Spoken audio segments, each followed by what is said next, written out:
ইসলামের দ্বিতীয় খলিফা আশাদ্দুহুম ফি আমরিল্লাহি উমর।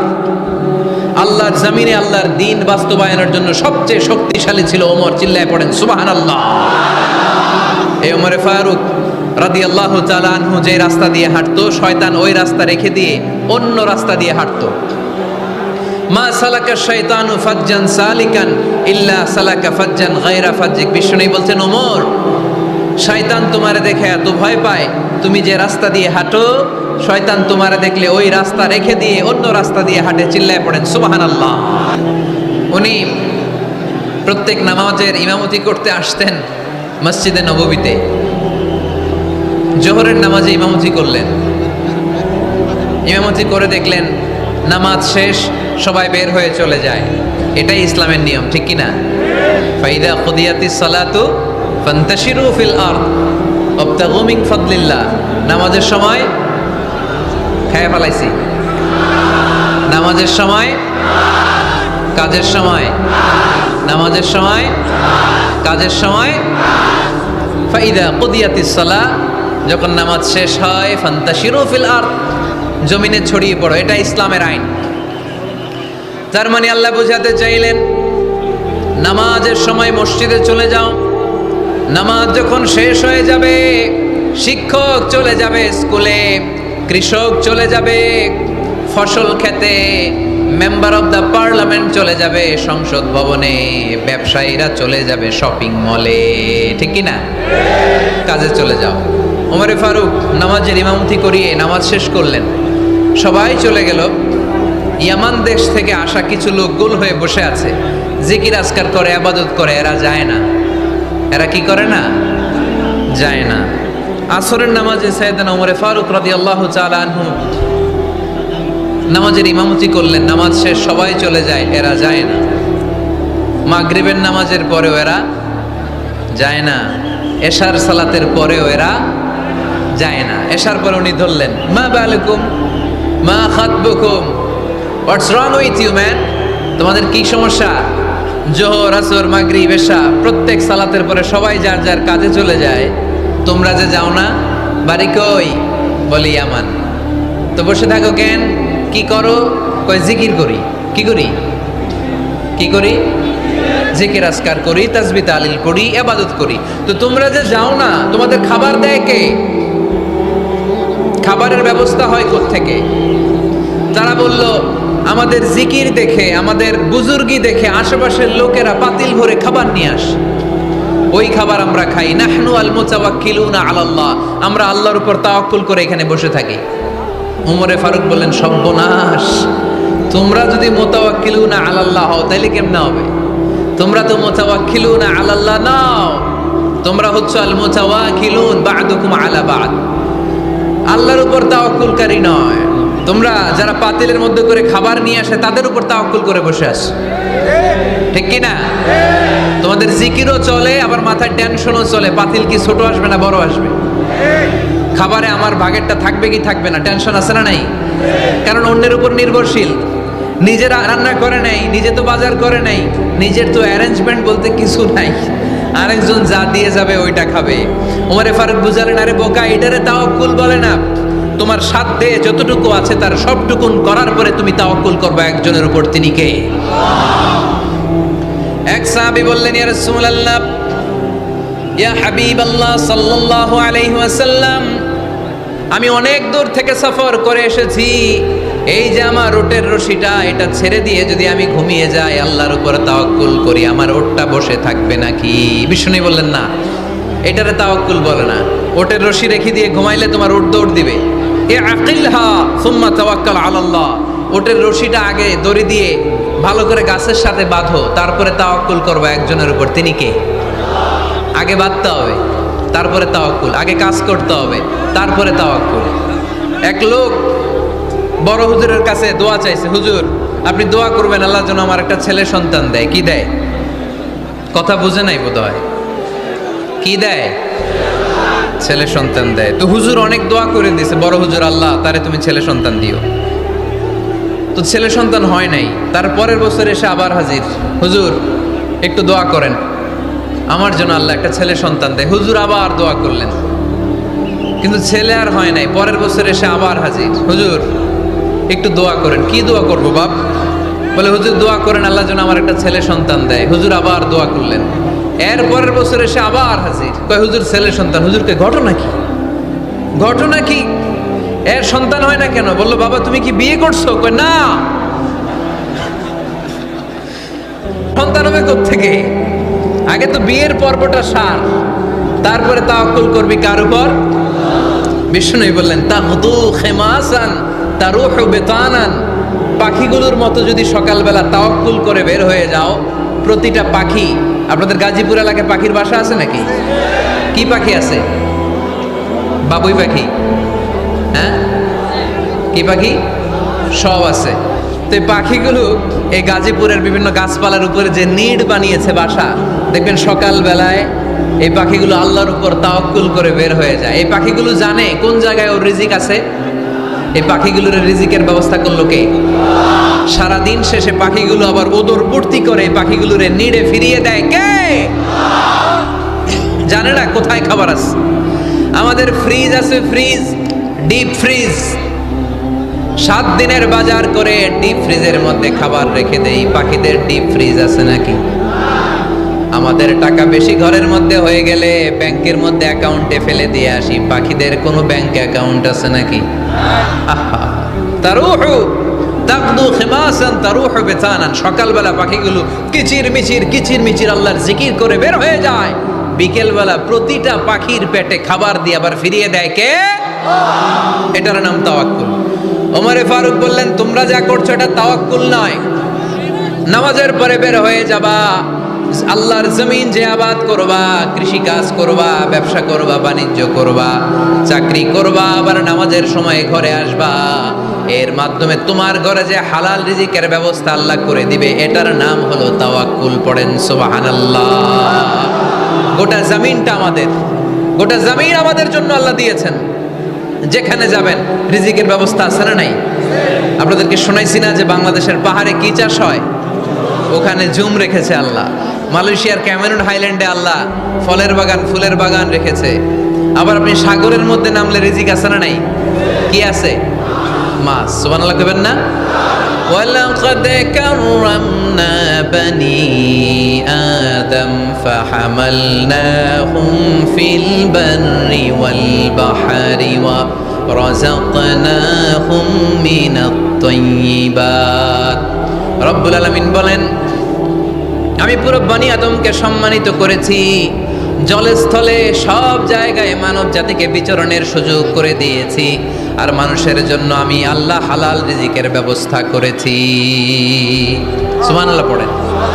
হালাল রিজিকের ব্যবস্থা আল্লাহ করেছেন। এজন্য everyone should be energetic, everyone should be active.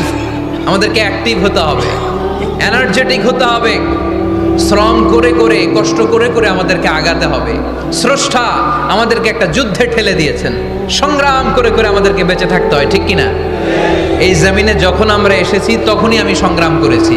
বিশ্বাস করেন, একজন স্বামীর 1 ফোঁটা বীর্যের মধ্যে যদি 20 কোটি শুক্রাণু না থাকে, কয় কোটি?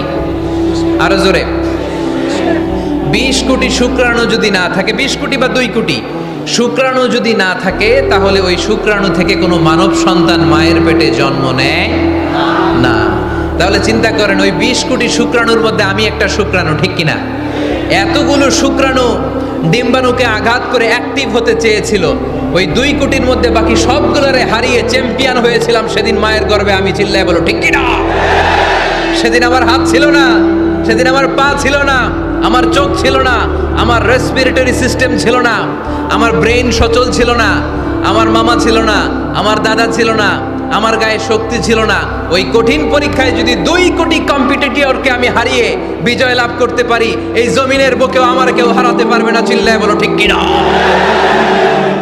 আমরা এসেছি বিশ্বকে জয় করার জন্য, জয় করার জন্য। আবার যখন মায়ের পেট থেকে বের হই তখনও আমাকে সংগ্রাম করে বেরোতে হয়। এইখানে তোমরা আমার ছোট্ট সোনামণিরা সিজারে হইছো কারা কারা? দেখি সিজারে, যে হুজুর আমি সিজারে পৃথিবীতে এসেছি। হাত তোলো। কয়েকজন হাত তুলছে, মাশাআল্লাহ। ঠিক আছে, অসুবিধা নেই, হাত নামাও। এটা একটা প্রাকৃতিক নিয়ম। মায়ের পেট থেকে পৃথিবীতে আমরা এভাবে আসি, কেউ প্রাকৃতিক পদ্ধতিতে আসি, কেউ সিজারে আসি। যারা সিজারে আসছে তারা এই কষ্টটা সহ্য করে নাই, তাদের অন্য ধরনের স্ট্রাগল পৃথিবীতে আসার পরে। কিন্তু আমরা যারা নর্মাল প্রসেসে এসেছি সেই সময়টার কথা খেয়াল করেন। আমাদের দেহের সাইজ অনেক বড়, আমাদের ওজন অনেক বেশি, কিন্তু আমাদের মায়ের যেই অঙ্গটা দিয়ে আমরা পৃথিবীতে এসেছি ওই জায়গাটা বড় সরু।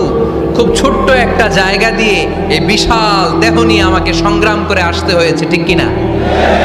এবং এটা ল্যাবরেটরিক্যালি প্রুভড, সায়েন্টিফিক্যালি অ্যাটাস্টেড যে এটা একজন বাচ্চার জন্য, নবজাতক নিউ বর্ন বেবির জন্য খুবই স্বাস্থ্যকর, খুবই হেলদি। কারণ এই ছোট্ট জায়গাটা দিয়ে, মায়ের ওই ছোট্ট অঙ্গ দিয়ে আমরা যে পৃথিবীতে আসি, আমাদেরকে একটা চাপ সহ্য করতে হয়। ওই চাপের কারণে আমার নাকের ভিতরে, কানের ভিতরে যে ধরনের দূষিত গ্লিসারিন আছে, পদার্থ আছে, এগুলো সব বের হয়ে যায়। আর এই প্রচন্ড চাপটা আমাদের দেহটাকে কর্ম সহিষ্ণু হয়ে গড়ে তুলতে সাহায্য করে। কোন সুবহানাল্লাহ। নিয়ে আসেন এখানে, নিয়ে আসেন শেষের দিকে। এফিডেভিট নেই, পরে হবে। তাহলে আপনারা দায়িত্ব নিয়ে এফিডেভিট করবেন, শুধু শাহাদা পড়বে আমার হাতে। ঠিক আছে, ফাইন। সেই দিন আমরা স্ট্রাগল করে পৃথিবীর বুকে এসেছিলাম। যেদিন মায়ের পেট থেকে যুদ্ধ করে আমাকে পৃথিবীতে আসতে হয়েছে, ওই দিন আমার কান ছিল? এখনকার মতো কানের শক্তি ছিল? এখন যে হাতে শক্তি, ওই শক্তি ছিল? ওই কঠিন পরিস্থিতিতে যদি আমি সংগ্রাম করে টিকে থাকতে পারি, বর্তমান সময়ে আমাদেরকে কেউ আটকায় রাখতে পারবে না, পারবে না। ইন্নাকা কাদিহুন ইলা রাব্বিকা কাদহান ফামুলাকি। আল্লাহ বললেন, ও বনি আদম, তোমাকে কষ্ট করতে করতে আমার কাছে আসতে হবে। আবার আল্লাহ বললেন, লাকাদ খালাকনাল ইনসানা ফি কাবাদ। আমি বনি আদমকে, দুনিয়ার সবগুলো মানুষকে কর্মসহিষ্ণু করে তৈরি করেছি। সুবহানাল্লাহ বলেন। কর্মসহিষ্ণু। আমাদের এক একজন মানুষ যে আমরা কতটা কষ্ট আর ধৈর্য সহ্য করতে পারি আপনি কল্পনাও করতে পারবেন না। নর্মাল প্রসেসে আমাদের মা যেদিন আমাদেরকে ডেলিভারি দিয়েছিলেন, তখন আমাদের মা 57 ইউনিট প্লাস। সুস্থ মানুষ ব্যথা সহ্য করতে পারে 45 ইউনিট। কত ইউনিট? কিন্তু আমাদের মা যেদিন আমাদেরকে দুনিয়ার বুকে এনেছিলেন, সেদিন আমার মা, আপনার মা ব্যথা সহ্য করেছিল 57 ইউনিট প্লাস, 57 ইউনিটেরও বেশি। এই ব্যথাটা সাধারণ কোনো ব্যথা নয়। একটা অ্যাক্সিডেন্টে আপনার দেহের 20টা হাড় বা হাড়টি ভেঙে গেলে যত ব্যথা, তার চেয়েও বেশি ব্যথা আমার মা সহ্য করেছিলেন। আমার মাকে ওই দিন এই ব্যথাগুলো সহ্য করার তৌফিক দিয়েছিলেন কে? তাহলে কি পরিমাণে কষ্ট সহিষ্ণুতা আর কর্ম সহিষ্ণুতা নিয়ে যে আমরা জন্মাই, আমাদের কোনো ধারণাই নাই। এজন্য আমি প্রায় বলি, ছেলে মেয়েদেরকে, সন্তানকে ননির পুতুল করে গড়ে তুলবেন না। ছেলে মেয়েদেরকে কষ্ট সহিষ্ণু করে গড়ে তোলেন। প্রতিকূল পরিবেশে কি করে নিজের অস্তিত্ব জানান দিতে হয়, এমন করে আমরা আমাদের মুসলমান সন্তানদেরকে গড়ে তুলবো। চিল্লায় বলেন ঠিক কিনা? লাকাদ খালাকনাল ইনসানা ফি কাবাদ। আমি মানুষকে দুঃখ কষ্টের মধ্যে তৈরি করেছি। আসসালামু আলাইকুম। আল্লাহ, আপনার সাথে ফোনে কথা হয়েছিল। মোহতারামকে একটা চেয়ার দেন। আছে? দেন দেন, ছোট্ট কি আছে? আলহামদুলিল্লাহ, আপনাদের এলাকার, আপনাদের মা ও মাটির সন্তান, গণমানুষের নেতা, মুক্তিযুদ্ধ বিষয়ক মন্ত্রণালয়ের মাননীয় মন্ত্রী মহোদয় আ.ক.ম মোজাম্মেল হক সাহেব ইতিমধ্যে আমাদের মাঝখানে এসে উপস্থিত হয়েছেন। আমরা সবাই পড়ি আলহামদুলিল্লাহ। গত রাতে ওনার সাথে ফোনে কথা হয়েছে, তো আমি ভাবিনি যে এত ব্যস্ততার মধ্য দিয়ে উনি চলে আসবেন। আপনাদের কাজে ব্যস্ত থাকতে হয়। আমরা আসলে অনেকে জানি না যে এমপি মন্ত্রীরা কতটা ব্যস্ত থাকে। জনপ্রতিনিধিরা আপনাদের নানা কাজে, নানা জায়গায় ব্যস্ত থাকতে হয়, বিভিন্ন মিটিং। ওই দিন আমি কুমিল্লা জেলার ডিসি সাহেবের সাথে একটা মিটিং ছিল, দেখলাম যে অনেক লোক ওখানে ভিড় করে আছে। আমি যে ছোট্ট একটা সালাম বিনিময় করব, মিটিংটা সার্ব সুযোগই হচ্ছিল না, অনেক ব্যস্ত থাকে ওনারা। তারপরেও ওনাদের ব্যস্ত মুখর মূল্যবান সময়গুলো থেকে কিছু সময় আমাদের জন্য দিয়ে আজকের প্রোগ্রামে হাজির হয়েছে। আমরা মোবারকবাদ জানাই। সম্মানিত সুধী, আমরা বলছিলাম কাজের সময়, আরো জোরে বলতে হবে, কাজের সময়, নামাজের সময়, আর ভরসা করতে হবে একজনের উপর। তিনি কে? কাজে কোনো লজ্জা আছে? লজ্জা কিসে? অলসতায়। আমরা অলস হতে চাই না। রসুল বাত্তালে দুঃখানু শয়তান, অলস মস্তিষ্ক শয়তানের আড্ডাখানা। আমরা নিজের পায়ে দাঁড়াতে চাই, আমরা স্বাবলম্বী হতে চাই, আমরা সাস্টেইনেবল ডেভেলপমেন্ট গোলের পক্ষে, আমরা মিলেনিয়াম ডেভেলপমেন্ট গোলের পক্ষে, আমরা বাংলাদেশকে উন্নতির শিখরে নিয়ে যাওয়ার পক্ষে। চিল্লায় বলেন ঠিক কিনা? আমরা আগে দুনিয়ার কল্যাণ চাই, এটা ইসলামের নিয়ম। আগে কি আখেরাত চাই না আগে দুনিয়া চাই? জোরে বলেন। আরে দুনিয়াতে ভালো থাকলেই তো আখেরাতে ভালো থাকবেন। এজন্য আল্লাহ আমাদেরকে শিখালেন, পড়ো রব্বানা আতিনা ফিদ দুনিয়া হাসানাহ ওয়া ফিল আখিরাতি হাসানাহ ওয়া কিনা আযাবান নার।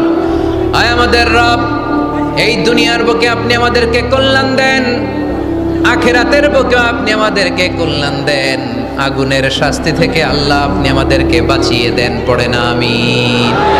তাহলে আগে দুনিয়া, তবে দুনিয়াকে হৃদয়ে স্থান দেয়া যাবে না। দুনিয়াকে বশ করে হাতে নিব, কিন্তু হৃদয়ে থাকবে আখেরাত। জোরে বলতে হবে ঠিক কিনা? নিজ হাতে উপার্জিত সম্পদের চেয়ে শ্রেষ্ঠ কোনো সম্পদ আর হতে পারে না। আমার দিনমজুর ভাইয়েরা, কুলি মজুর ভাইয়েরা, রিক্সাওয়ালা ভাইয়েরা, ফ্যাক্টরি ওয়ার্কার যারা, আপনারা আল্লাহর কাছে অনেক সম্মানিত। আপনাদের উপার্জন হালাল, আপনাদের এক পা এমনি জান্নাতে ঢুকে আছে। এখন শুধু এক পা ঢুকাইলে চলবে? পা কয়টা? আরেকটা ঢুকানোর দরকার আছে না নাই? আপনাদের উপার্জন হালাল, আপনারা 5 ওয়াক্ত সালাত পড়বেন, মানুষের হক নষ্ট করবেন না, আব্বা আম্মার দোয়া নিবেন, দ্বিতীয় পাটাও জান্নাতে ঢুকায় দিবে কে? মা আকালা আহাদুন তাআমান কত্তু খায়রুম মিন আইয়াকুলা মিন আমালি ইয়াদিহি। নিজের হাতে উপার্জিত সম্পদের চেয়ে, খাবারের চেয়ে শ্রেষ্ঠ সম্পদ আর হতে পারে? আমার রিকশাওয়ালা ভাই, তার উপার্জন হালাল না হারাম? আমার কুলি মজুর ভাই, উপার্জন হালাল না হারাম? মাথার গাম পায়ে ফেলে ফ্যাক্টরি ওয়ার্কাররা যে বেতনটা পায়, এটা হালাল না হারাম? তাদের দোয়াকে কবুল করে নিবে কে? এজন্য যুবক ভাইরা, never under estimate any job. কোনো জবকে, কোনো চাকরিকে ছোট করে দেখার সুযোগ নাই, কারণ আমার উপার্জন হালাল হলেই ওই হালাল উপার্জনে বরকত দিবে কে? Whether it's the small or big, you don't care. এটা তোমার কেয়ার করার দরকার নেই। চাকরি পেলেই একটা ঢুকে যাবা, চাকরি পেলেই ঢুকে যাবা, কারণ আমাদের চাকরির বাজার মন্দা। আমাদের বাংলাদেশ, ভারতে কোন একটা চাকরির জন্য চেয়েছে 8 পাস, ওইখানে অ্যাপ্লাই করে ডক্টরেট ডিগ্রি দাঁড়িয়ে আসে না নাই? এত কষ্ট করে চাকরি পাওয়া পৃথিবীর কোথাও লাগে না, কারণ আমাদের পপুলেশন বেশি। তাই চাকরির জন্য আমাদের বসে থাকা লাগবে না, আমাদেরকে উদ্যোক্তা হতে হবে, আমাদের এন্টারপ্রেনার হতে হবে। শুরুতে যেটা বলেছিলাম, আমাদের আইডিয়াকে কাজে লাগাতে হবে, ঠিক কিনা? আর যাই করব আমরা ভালোভাবে করব। ভালোভাবে করলে ওই কাজে বরকত দেয় কে? ভালোভাবে করার জন্য আল্লাহ তাআলা সূরাতুল মুলকে আমাদেরকে গাইডলাইন দিয়েছেন। রব্বুল আলামিন বলেন, আল্লাযী খালাকাল মাউতা ওয়াল হায়াতা লিয়াবলুয়াকুম আইয়ুকুম আহসানু আমালা।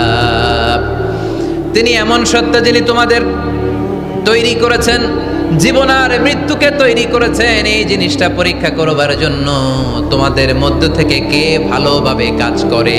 সুবহানাল্লাহ। কে বেশি আমল করে, আল্লাহ এটা বলছে, নাকি কে ভালো আমল করে? কথা কি বুঝতেছেন?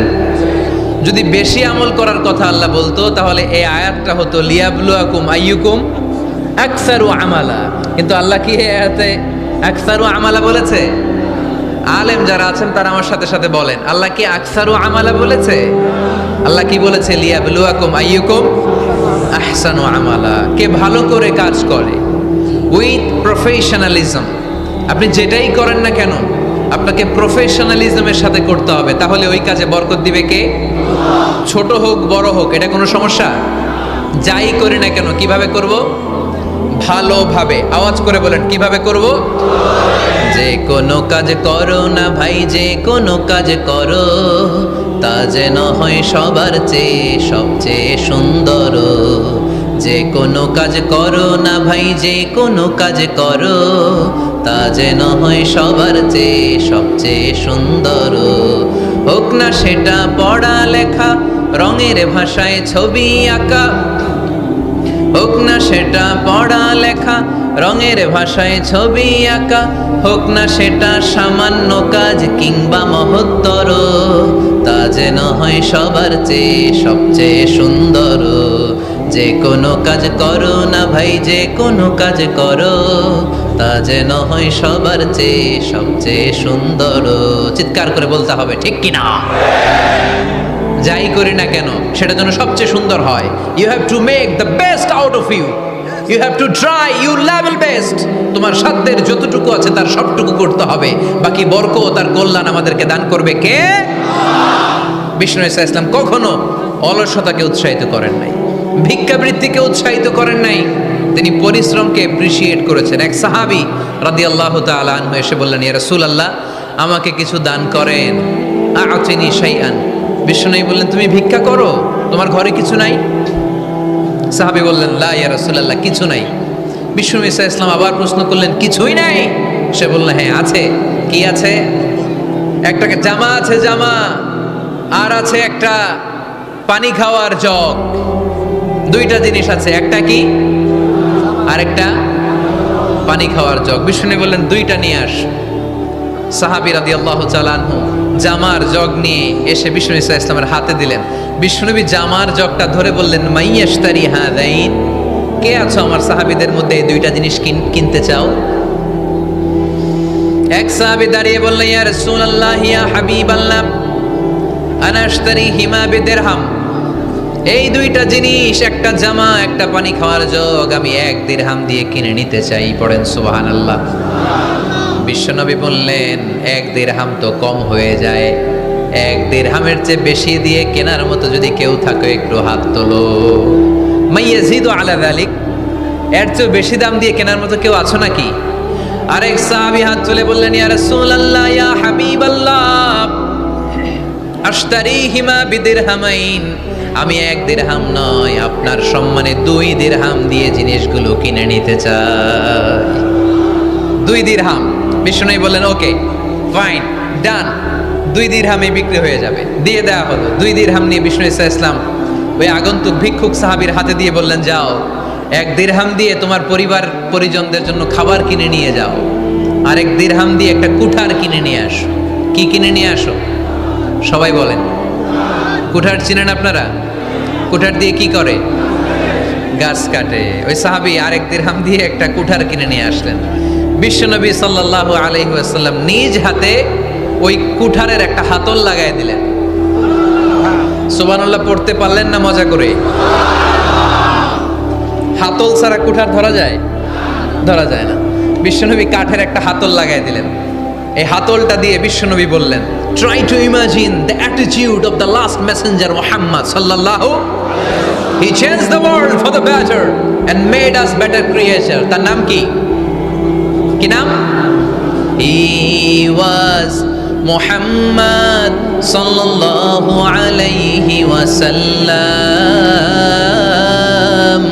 Muhammad, mercy upon mankind, teacher of all mankind, Abul Qasim, Ya Habibi, Ya Muhammad, Ya Shafi'i, Ya Muhammad, Khairu Khalqillahi Muhammad, Ya Mustafa, Ya Imam al-Mursalin, Ya Mustafa, Ya Shafi'al alamin. পড়েন সবাই।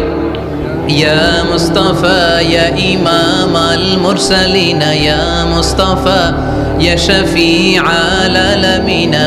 He taught us to be just and kind and to feed the poor and hungry, help the wafer and the orphan child, and to not be cruel and miserly. His speech was soft and gentle, like a mother stroking her child. His mercy and compassion were most radiant when his smile was Muhammad sallallahu alayhi wa sallam. Muhammad, mercy upon mankind, teacher of all mankind, Abul Qasim, Ya Habibi, Ya Muhammad, Ya Shafi'i, Ya Muhammad, Khairu খালকিল্লাহি Muhammad. পড়েন সবাই।